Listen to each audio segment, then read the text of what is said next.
Le bruit du verre qui explose déchire le silence de la nuit. Un garçon de 9 ans se tient debout dans le couloir de l'hôpital privé le plus luxueux de la ville. Ses vêtements sont sales. Ses pieds nus saignent sur le marbre blanc. Il crie à plein poumon. Éteignez les machines. Votre fille sortira du coma. Les gardes de sécurité se figent. Les infirmières reculent. Et au bout du couloir, un homme en costume 3 pièces se retourne lentement. Richard Beaumont. Millionnaire. Père brisé. Son regard tombe sur ce petit mendiant qui ose prononcer le prénom de sa fille. Comment oses-tu? Sa voix tremble. Pas de colère. De douleur pure. Samuel, le garçon aux grands yeux noirs, ne baisse pas les yeux. Il répète, plus fort. Anna va mourir si vous ne m'écoutez pas. Elle me l'a dit. Véronica, la belle-mère d'Anna, surgit de la chambre. Son visage parfait se tord de dégoût. Faites sortir ce rat immédiatement. Le docteur Jean, un homme au sourire froid, pose une main sur l'épaule de Richard. Monsieur Beaumont, ce garçon est clairement perturbé. Laissez-nous gérer ça. Mais Richard ne bouge pas. Il fixe Samuel. Ce regard. Ses yeux. Il y a quelque chose dans ses yeux. Quelque chose qui ressemble à la vérité. Les gardes attrapent Samuel par les bras. Il se débat comme un animal pris au piège. Lâchez-moi. Je connais Anna. Je suis son meilleur ami. Véronica éclate d'un rire glacial. Son meilleur ami? Anna n'a jamais parlé d'un mendiant. Samuel la regarde droit dans les yeux. Elle ne vous en a jamais parlé. Parce que vous ne l'écoutiez jamais. Le silence retombe comme une pierre. Richard s'avance d'un pas. Qu'est-ce que tu racontes? Samuel respire fort. Ses lèvres tremblent. Anna, elle vient me voir la nuit. Dans mes rêves. Mais ce ne sont pas des rêves. C'est elle. Elle me dit qu'elle est prisonnière. Que quelqu'un veut qu'elle ne se réveille jamais. Le docteur Jean intervient aussitôt, professionnel, rassurant. Monsieur Beaumont, c'est un délire typique. Des enfants dans la rue inventent des histoires pour attirer l'attention. Ne vous laissez pas manipuler. Mais Samuel ne lâche rien. Je peux le prouver. Je sais des choses. Des choses que personne ne sait. Richard hésite. Son cœur bat trop vite. Dis-moi quelque chose. N'importe quoi. Samuel ferme les yeux. Quand il les rouvre, il brille de larmes. Elle a une cicatrice. Sur le genou droit. En forme de croissant. Elle l'a eue en tombant du toboggan quand elle avait 4 ans. Vous étiez à l'étranger. Vous ne l'avez jamais su. Le visage de Richard devient blanc comme un drap. Véronica se raidit. Le docteur Jean serre les dents. Richard murmure, la voix brisée. Comment tu peux savoir ça? Samuel sourit à travers ses larmes. Parce qu'Anna me l'a raconté. Samuel dormait sous un banc près du parc. La nuit était froide. Son ventre criait la faim. Il n'avait que 9 ans. Mais il connaissait déjà la rue. La solitude. L'abandon. Ses parents étaient partis. Morts ou disparus, peu importe. Le résultat était le même. Alors il survivait. Un jour à la fois. Ce matin-là, il fut réveillé par un cri joyeux. Allez, attrape. Un ballon rouge rebondit devant lui. Puis un autre cri. Mais différent cette fois. Inquiet. Samuel ouvrit les yeux. Une petite fille courait après son ballon. Elle ne regardait pas où elle allait. Et la rue. La voiture arrivait trop vite. Samuel ne réfléchit pas. Il bondit. Attrapa la fillette par le bras. La tira en arrière. Le ballon explosa sous les roues. La petite fille tomba sur lui. Puis elle se releva d'un coup, les yeux écarquillés. Tu m'as sauvé. Samuel se frotta le coude. Il haussa les épaules. C'était rien. C'était tout. Je m'appelle Anna. Anna Beaumont. Et toi? Samuel. Merci, Samuel. Elle lui tendit la main. Pas comme on tend la main à un mendiant. Comme on tend la main à un ami. Il la serra. Et pour la première fois depuis longtemps, il sourit. Anna revint le lendemain. Avec un sandwich. Je l'ai pris en plus au petit déjeuner. Pour toi. Samuel hésita. Puis prit le sandwich. Il avait trop faim pour refuser. Pourquoi tu fais ça? Anna s'assit à côté de lui sur le banc. Parce que tu m'as sauvé. Et parce que, tu as l'air seul. Je suis seule. Plus maintenant. Et c'est comme ça que tout commença. Chaque jour, Anna revenait. Parfois avec de la nourriture. Parfois avec des livres. Toujours avec un sourire. Elle lui racontait sa vie. Son père toujours absent. Sa belle-mère qui la regardait comme un obstacle. Sa solitude dans cette grande maison vide. Ils ont tout. Mais ils n'ont pas de cœur. Samuel comprenait. Il n'avait rien. Mais il comprenait. Un jour, Anna lui montra sa maison. Une immense villa avec des grilles dorées. Tu vois cette fenêtre? C'est ma chambre. La nuit, je ne dors pas bien. Alors je regarde dehors. Samuel leva les yeux vers la fenêtre du 2e étage. Moi non plus, je ne dors pas bien. Alors on sera insomniaque ensemble. Elle rit. Lui aussi.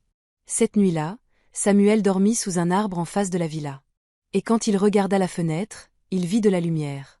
Anna était là. Elle lui fit signe. Il lui fit signe aussi. Et ça devint leur rituel. Chaque nuit, Anna allumait sa lampe. Et Samuel savait qu'il n'était pas seul. Les semaines passèrent. Leur amitié grandit comme un arbre dans le désert. Anna lui apprit à lire. Vraiment lire. Pas juste déchiffrer. Mais comprendre. Rêver. Les livres, c'est magique. Tu peux aller n'importe où sans bouger. Samuel lui apprit à voir la beauté dans les petites choses. Une fleur dans une fissure. Un oiseau qui chante. Un coucher de soleil gratuit.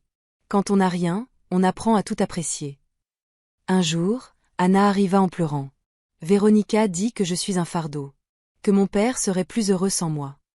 Samuel serra ses petits poings. C'est faux. T'es la personne la plus incroyable que je connaisse. Tu dis ça parce que tu es mon ami. Je dis ça parce que c'est vrai. Elle posa sa tête sur son épaule. Et ils restèrent là, 2 enfants brisés qui se recollaient mutuellement. Un soir, sous les étoiles, Anna fit une promesse. Si un jour il m'arrive quelque chose, si je ne peux plus parler, tu me trouveras, d'accord? Samuel fronça les sourcils. Pourquoi tu dis ça? Je ne sais pas. J'ai juste ce sentiment. Comme si quelque chose de terrible allait arriver. Rien de terrible n'arrivera. Je te protégerai. Promis. Promis. Ils crachèrent dans leurs mains. Les entrelacèrent. Un pacte d'enfant. Mais plus fort que n'importe quel contrat d'adulte. 3 semaines plus tard, Anna ne vint pas au parc. Samuel attendit toute la journée. Toute la nuit. Elle ne vint pas. Le lendemain, il vit l'ambulance. Les gyrophares bleus devant la villa. Son cœur s'arrêta. Il courut. Bouscula les gens. Arriva devant les grilles. Anna. Mais personne ne l'écouta. On le repoussa. Les grilles se refermèrent. Plus tard, il entendit les rumeurs. La petite Beaumont. Empoisonnement alimentaire. Coma profond. Samuel ne pleura pas. Il ne pouvait pas. La douleur était trop grande pour des larmes. Il retourna sous son arbre. Regarda la fenêtre d'Anna. Éteinte. Morte. Et cette nuit-là, pour la première fois, elle lui parla. Samuel ouvrit les yeux dans le noir. Mais ce n'était pas vraiment le noir. C'était, ailleurs. Un brouillard blanc. Froid. Vide. Et au milieu, Anna. Elle était là. Pâle. Transparente. Mais c'était elle. Samuel. Anna. Il voulut courir vers elle. Mais ses pieds ne bougeaient pas. Tu es morte. Non. Je suis coincée. Entre la vie et la mort. Je ne peux pas me réveiller. Il ne me laisse pas. Qui? Véronica. Le docteur. Ils veulent que je meure. Pourquoi? L'héritage. Mon père a tout mis à mon nom si quelque chose lui arrive. Si je meurs, Véronica hérite de tout. Samuel sentit la rage monter. Je vais te sauver. Tu ne peux pas. Personne ne t'écoutera. Tu n'es qu'un enfant de la rue. Je me fiche de ce qu'ils pensent. Je vais te ramener. Anna sourit. Un sourire triste. Tu es mon héros, Samuel. Mais... Elle disparut. Comme de la fumée. Samuel se réveilla en sursaut. En sueur. En larmes. Mais il savait ce qu'il devait faire. De retour dans le couloir de l'hôpital. Le présent. Maintenant. Richard regarde Samuel comme si c'était la première fois qu'il le voyait vraiment. Tu as parlé avec ma fille. Chaque nuit, depuis 3 semaines. Elle me supplie de vous prévenir. Véronica intervient, la voix dure. C'est de la folie. Richard, tu ne vas quand même pas croire ce ce menteur. Le docteur Jean hoche la tête. Monsieur Beaumont, je comprends votre détresse. Mais ce garçon profite de votre vulnérabilité. Anna ne peut pas communiquer. Son cerveau est en état végétatif. Je sais. Richard coupe sèchement. Mais si c'est vrai, si elle est prisonnière, alors elle se réveillera naturellement. Le docteur sourit. Trop calme. Trop confiant. Samuel sent le danger. Il mente. Vérifiez les médicaments. Vérifiez tout. Véronica fait un geste. Les gardes saisissent Samuel plus fort. Sortez-le. Maintenant. Non. Samuel hurle. Éteignez les machines. Juste une minute. Elle vous le dira elle-même. Richard hésite. Son regard va de Samuel à Véronica. De Véronica au docteur. Quelque chose ne colle pas. Leur visage. Trop tendu. Trop pressé de faire partir le garçon. Attendez. Les gardes s'arrêtent. Richard s'approche de Samuel. Dis-moi autre chose. Quelque chose que personne ne peut savoir. Samuel respire fort. Cherche dans ses souvenirs. Le jour de ses 7 ans, vous étiez censé rentrer. Mais vous avez annulé. Pour un contrat en Asie. Elle a pleuré toute la nuit. Elle a écrit une lettre.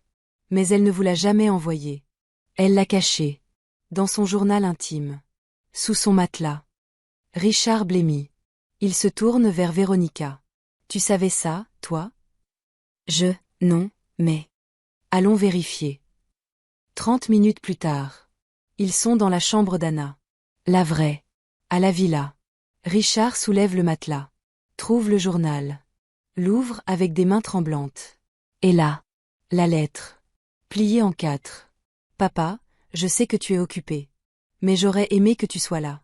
Juste une fois. Juste pour moi. Richard s'effondre sur le lit. Les larmes coulent. Mon Dieu, qu'est-ce que j'ai fait? Véronica se tient dans l'embrasure. Silencieuse. Le masque commence à craquer. Richard relève la tête. Ses yeux sont rouges. Mais durs. Déterminés. On retourne à l'hôpital. Maintenant. Ils font irruption dans la chambre d'Anna. Le docteur Jean sursaute. Il range précipitamment une seringue. Monsieur Beaumont. Vous ne pouvez pas? Qu'est-ce que c'est? Richard pointe la seringue. C'est son traitement habituel. Montrez-moi. Richard arrache la seringue. Lit l'étiquette. Son visage devient de marbre. Ce n'est pas son traitement. C'est un sédatif. À haute dose. Le silence explose comme une bombe. Le docteur Jean recule. Je peux expliquer? Vous l'empoisonnez. Véronica tente de fuir. Mais les gardes de sécurité bloquent la porte. Ceux-là même qui ont arrêté Samuel. Richard se tourne vers son fils de substitution. Samuel. Debout dans le coin. Petit. Faible. Mais debout. Tu avais raison. Surtout. Richard s'approche des machines. Sa main tremble au-dessus de l'interrupteur. Si je fais ça, et que tu te trompes, elle meurt. Samuel s'avance. Pose sa petite main sur celle de Richard. Elle m'a dit de vous faire confiance. Que vous étiez un bon père. Juste, perdu. Les larmes coulent sur les joues de Richard. Je ne mérite pas cette confiance. Peut-être. Mais Anna croit en vous. Richard ferme les yeux. Respire profondément. Et il éteint les machines. Les bips s'arrêtent. Le silence tombe comme une chape de plomb. 10 secondes. 20 secondes. 30 secondes. Rien. Véronica ricane nerveusement. Tu vois? Ce n'était qu'un. Le doigt d'Anna bouge. Un tout petit mouvement. Mais indéniable. Puis ses paupières frémissent. Le docteur Jean devient blanc comme un linge. Richard rallume les machines. Vite. Son cœur explose dans sa poitrine. Et Anna ouvre les yeux. Papa? La voix est faible. Cassée. Mais réelle. Richard s'effondre contre le lit. Sanglote comme un enfant. Ma chérie, ma petite fille. Anna tourne lentement la tête. Et elle le voit. Dans le coin. Samuel. Tu es venu? Samuel sourit à travers ses larmes. Je t'avais promis. Les jours suivants furent un tourbillon. La police arrêta Véronica et le docteur Jean. L'enquête révéla tout. Le complot. L'argent. La manipulation. Véronica avait promis au docteur une part de l'héritage. En échange, il maintenait Anna dans le coma. Assez longtemps pour qu'on la débranche. Un meurtre déguisé en compassion. Mais ils avaient échoué. Grâce à un petit garçon qui refusa d'abandonner. 6 mois plus tard. Samuel porte des vêtements neufs. Propres. Il a des chaussures. Un lit. Une maison. Richard l'a accueilli. Pas par pitié. Par gratitude. Par respect. Tu as sauvé ma fille. Mais surtout, tu m'as sauvé moi. Anna et Samuel sont assis dans le jardin. Sous le même arbre où ils dormaient autrefois. Tu te souviens de notre pacte? Demande Anna. Toujours. On ne se laissera jamais tomber. Jamais. Jamais. Ils crachent dans leurs mains. Les entrelacent. Et rient. 2 enfants brisés. Qui se sont réparés l'un l'autre. Richard les observe de loin. Pour la première fois depuis des années, il sourit. Vraiment sourit. Parce qu'il a compris quelque chose. La richesse ne se mesure pas en argent. Mais en amour. En loyauté. En courage. Et ce petit garçon de la rue, lui avait tout appris. Parfois, les héros ne portent pas de cape. Ils portent des vêtements déchirés et des pieds nus. Ils n'ont pas de super-pouvoir. Juste un cœur qui refuse d'abandonner. La vraie force ne vient pas de ce qu'on possède, mais de ce qu'on est prêt à donner. Cette histoire vous a touché? Alors ne restez pas silencieux. Abonne-toi à Chronique Virale pour découvrir des histoires qui bouleversent, qui inspirent, qui changent ta vision du monde. Chaque semaine, je te raconte des récits incroyables. Des destins extraordinaires. Des vérités qui donnent des frissons. Clique sur le bouton rouge. Active la cloche. Et rejoins notre communauté. Parce que ces histoires méritent d'être entendues. Et toi, tu mérites de les vivre.